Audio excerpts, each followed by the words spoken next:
Hello guys, in this video I am going to show you how to add chart settings on the Webull application.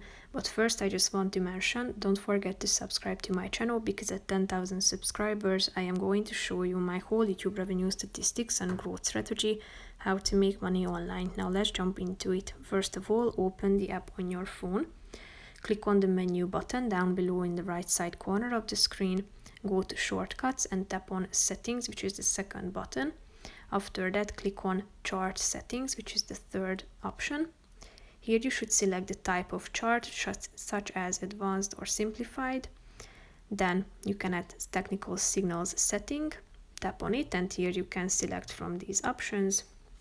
As you go back, you can set indicator setting. The frequently used indicators can be set here. Indicators on main chart can be enabled, as well as the subcharts, so tap on the buttons if you would like to turn them on. You can set the chart height on this slide.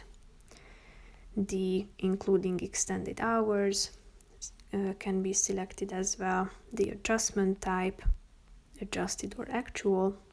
The candle style, such as hollow or solid candles. The time zone can be set. The corporate actions display line assist alert lines can be enabled, as well as the maximum refresh frequency. And you can enable the portrait and landscape mode. So that's pretty much it for this video, guys. See you in the next one. Bye bye.